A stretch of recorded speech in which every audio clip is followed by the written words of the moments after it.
Hmm. Interesting. Why does the beast look like the Wampa from Star Wars: The Empire Strikes Back? Are those interesting looking? Hey. Hmm? Oh.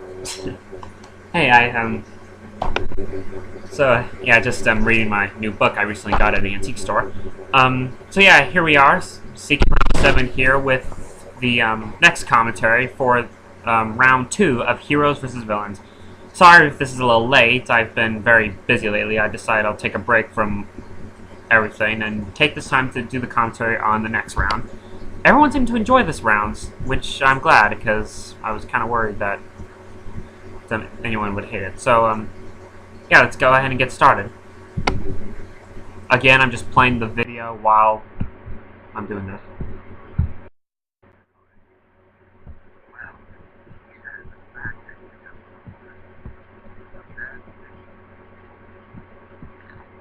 So yeah, you get this first bit with Hazel and Fiver going to the Chief Rabbit.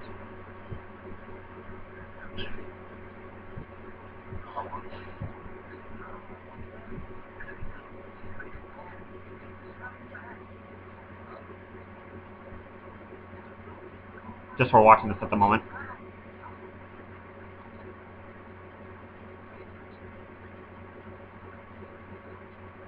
So I guess this war takes place during May, because the Chief Rabbit just said May, so...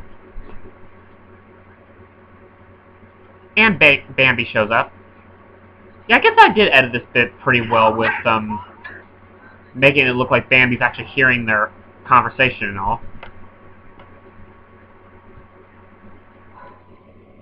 And so we go to this part with Queen Grimhild getting her allies together, Captain Hook, Elsa Primo, and Messina. Not much production-wise to say about this one. Oh yeah, and of course there's Scal and Batso. And then Lord Malice shows up, the Evil Queen's long-lost brother. Happily Ever After was an okay movie, I guess. I mean, History Buff talked a little about it in his commentary, even though he's never seen the movie. I mean, the full movie is on YouTube if any of y'all are interested.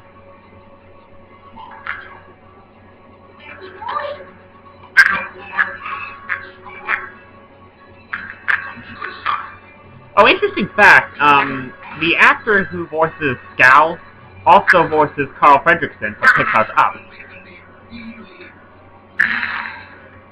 Sounds much younger than he does today. And we get this part with Anya, Vlad, and Dimitri all getting on board ship, as well as Fievel and his family. Oddly enough, they're both from Russia, so I guess that makes perfect sense. I'm surprised Hishabuff didn't bring that up.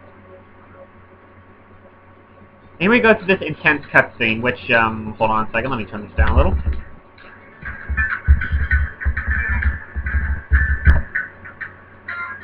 This scene was originally going to be just with Anya and Fievel, so the addition of Hubie and Rocco was a last-minute, add-on in the scene. I wanted to get their story started as well. And Rasputin, who is at the Forbidden Mountains with Maleficent and the other villains, decide to screw things up. This was originally going to be just Anastasia vs. Maleficent, which it kind of still is, but I switched a few things around. It's not really a fight, I mean, I guess it kind of is, but, you know.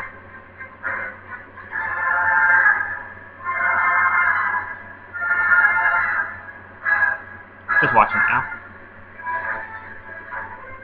And it is funny that we have 3 Don Bluth movies in this one scene, and they all have stormy weather and ships and stuff involved.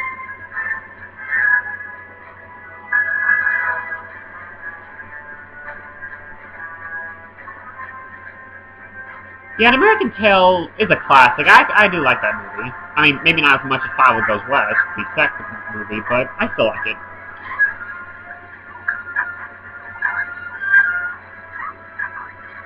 And The Pebble and the Penguin, yeah, it's cheesy and lame, but I still like it for what it is. I mean, you have Martin Short as Hubie and Tim Curry as Drake. And what I think is so interesting about the movie is that the behaviors of the penguins they have in the film are pretty accurate, because real Adelie penguins like Hubie and Marina, they really do find stones for their mates and stuff. And Rocco's a Rockhopper penguin, which are considered to be the most aggressive of the penguin species. They may be little, but they sure are bad-tempered.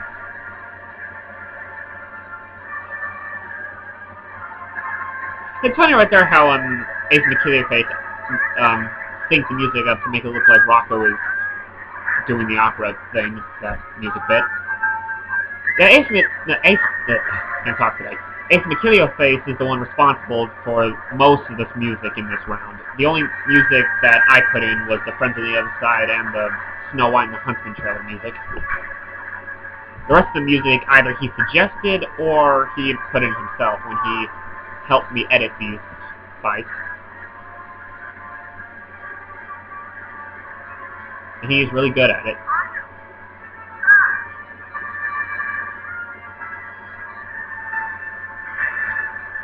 Really, the whole point of this part of the video is to get Fievel's story, like give him a reason how he ends up with the rest of the mice.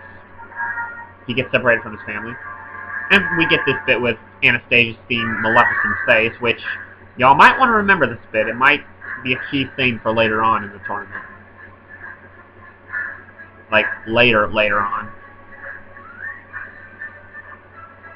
And Hubie and Rocco jump into the ocean, and Fievel falls into the ocean.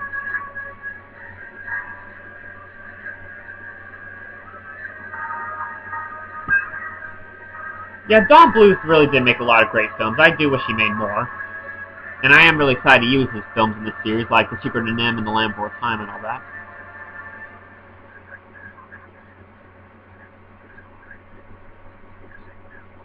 Dramatic irony. And Rasputin freaks out.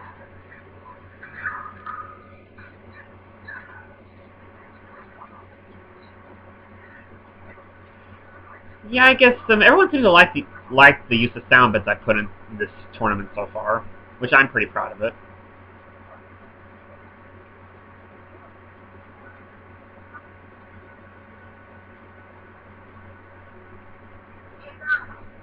By the way, that enough bit, for those who don't know, is from Kingdom Hearts. So we start out with our first fight. My gosh, we're already like 6.5 minutes into the round, and we're just now starting the fight. The Seven Dwarves versus Lord Malice. Not much really to hear to say production-wise. It was pretty basic, you know. I know it's a tad bit similar to the Snow White versus Dr. Facilier fight in Disney Heroes vs. Villains, so I tried to make it as different as I could. I will say the Seven Dwarves are going to be hard to use in this tournament, considering they don't have a lot of fight footage.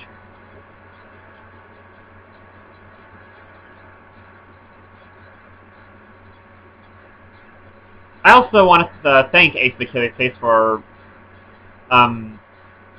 suggesting this music bit right here, the Mysterio from one of the Spider-Man video games, I think. Yeah.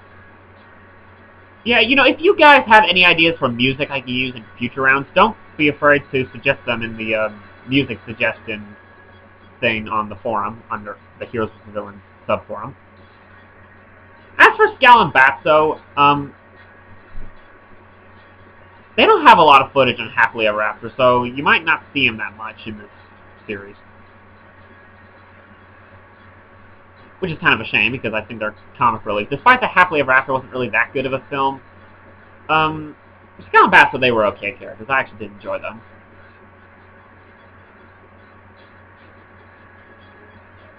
And also, I'm surprised that no one brought up, in the fight, you notice the Seven Dwarfs, they try to set up a trap for Malice to beat him up, but instead they beat up Scal instead, so it's kind of it's one of those cases, really. So next we go to Taran versus Rothbart. Trying to think of something about this one to say. So basically, Taran goes out with Henwin, but Rothbart, sent by the Horned King, goes to capture the magical pig.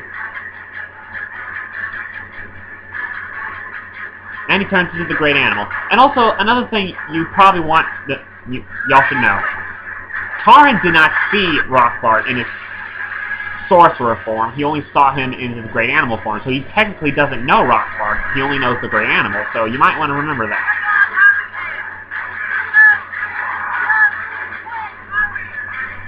So yeah, Rothbard as well as the Gwythens go and capture Himwyn.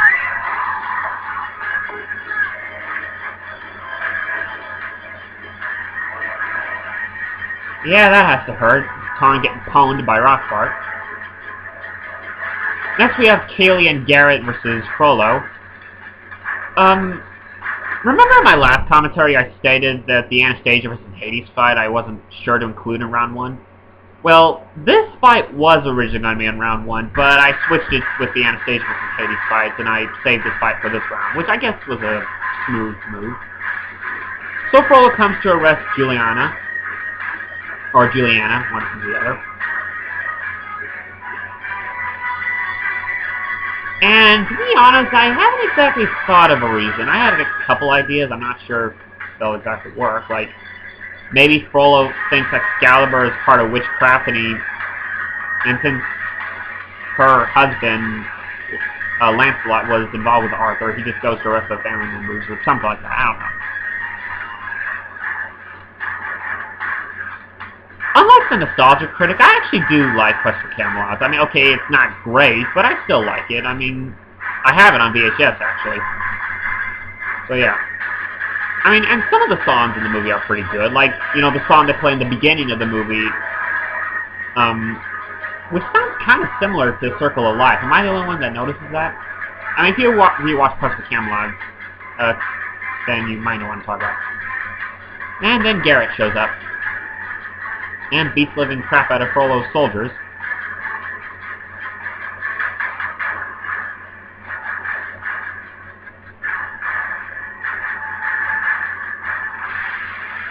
Frollo's frown face and Garrett's badass face.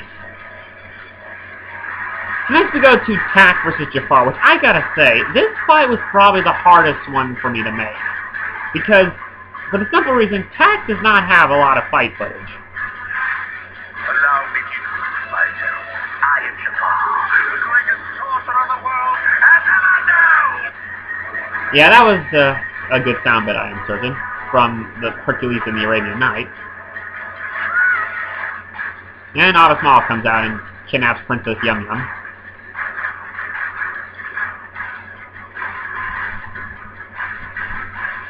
And Tak also gets captured too. And as for the thief, I haven't exactly figured out how I'm going to use him in this tournament. I'm just kind of making this up as I go along. Here we have Beast versus Ruber, which everyone seems to enjoy this fight. I certainly enjoyed making it.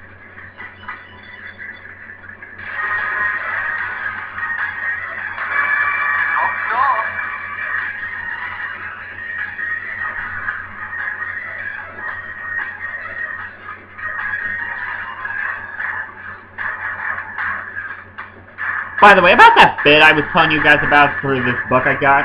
By the way, it's the Disney's Art of Animation from Mickey Mouse to Beauty and the Beast. There's a sketch in here about some of the original artwork of Beast when they were making Beauty and the Beast. It's actually a pretty good book. There's a lot of history behind a lot of Disney's works. I mean, it only goes to Beauty and the Beast, but there's a whole section about it in here. Gary Oldman, you and your screaming maniac. And again, just like the Aladdin Jasmine vs. Zigzag fight, this is another fight where the villains try to capture the princess, but they fail. So another villain will have to capture them.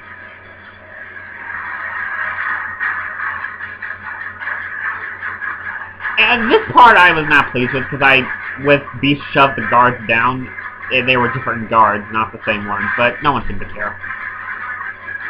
Here we have Ariel and King Triton versus Messina. This one is probably my less favorite fight I did. I mean, now that I watch it with this music in the background, I think it's okay. Just trying to get Ariel's story arc somewhat started, as well as with Freddy and Nessie.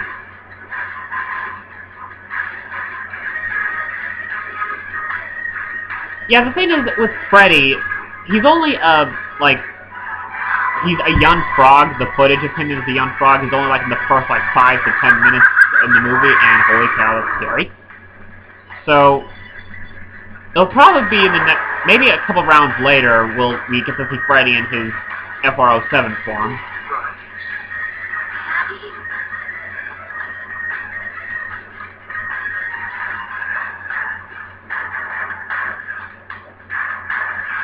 And Ariel vows vengeance against Messina.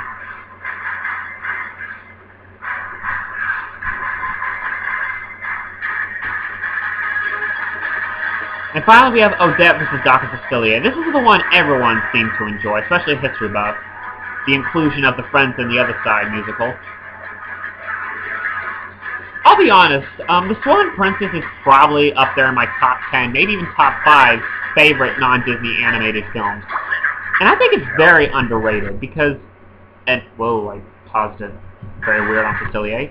Anyway, and it's a shame that it didn't do very well in theaters. I mean, it was kind of a box office bomb. I mean, it didn't fail because it was terrible. It just failed because it lost to competition with other movies that came out the same year. 1994 was the year, you know, when other movies like The Lion King, The Santa Claus, Leon the Professional, other movies are much more successful came out that same year. So, yeah, it's pretty bad, though. You don't need to be releasing movies like that at the same time when other big hits are released, especially if that movie is The Lion King. But I enjoy The Swan Princess, and I still do. I still like it. Because, I mean, come on, you have John Cleese as the frog, Jean Bob, and you have Jack Palance as Rockbart.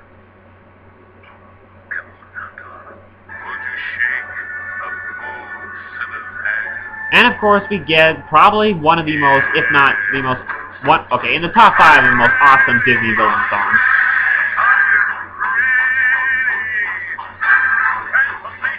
And you should thank Ace McKillier Face for the color filter. I mean, I don't do the color filtering, only he does, and so he's responsible for the color filtering for this bit, especially. So pretty much all I do is the ideas and the video video making, whereas Ace McKillier Face does the color filtering, the cropping, and every now and then he'll do the music. And Disney Daniel's the one that sends me the movies, so yeah. Unless it's movies I can find on YouTube.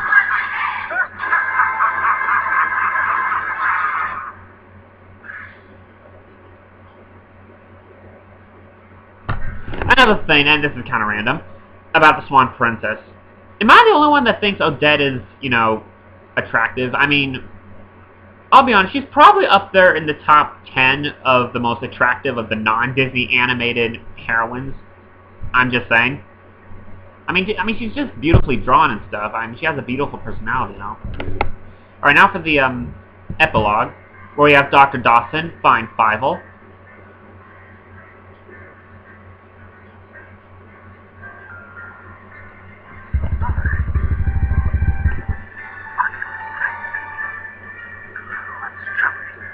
And to answer your question on History Buff about Olivia, she will show up.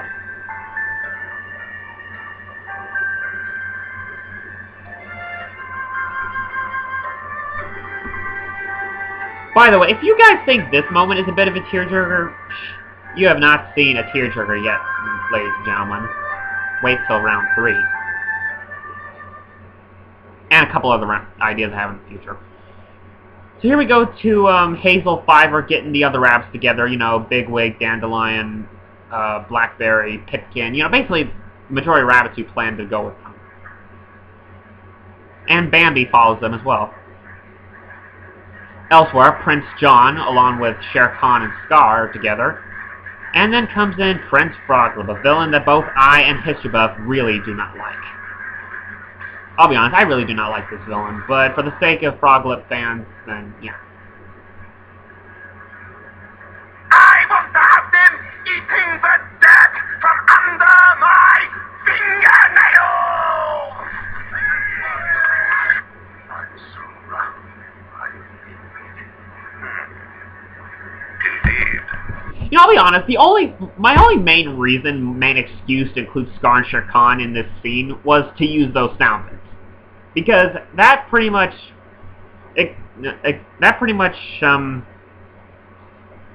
yeah, sorry, I can't talk today.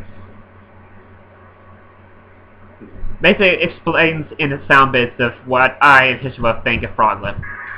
So here we go to Mickey, Donald, Goofy, and Pluto going to join Aladdin's group. Yeah, Pluto's not in this scene. I meant to put him in, but I guess I just couldn't put him in the time slot. Yeah, I'll be honest, I actually like this idea of an alliance between Aladdin and Mickey. Here we have the Horn King with his allies, Gruber, Dr. Facilier, and Rothbard, who now has Henwin, in hopes to find the... I mean, it's not really much of a spoiler if I say this. Okay, they're looking for the Black Cauldron. I probably should have been more clear, because in most of the other tournaments from what I've seen, especially in Disney Heroes vs. Villains, the Horn King already has the Cauldron. This, for here, he does not yet have the Cauldron, so the villains are looking for it. So that will play one of the key roles for their part of the story. And that's why they have Henwin to find the Cauldron. So, yeah. And also, I will say, for a future round, I'm not exactly sure when, but I already have a plan for a Battle Royale, you know, all-out melee. So, y'all just wait and see. And here we have Queen Grimhild looking through her magic mirror at all the lands of the non-Disney heroes. Now, it's not exactly she's going to conquer them, but just to be aware that there are more heroes and rivals to be aware of. Because here we have St. Petersburg, Camelot, Baghdad, Slumberland, and Firekeep from Fire and Ice. And all the heroes that get together are out for battle. Kaylee Garrett, Aladdin's crew, Tarin, Balto, Sinbad, and Mickey in the game.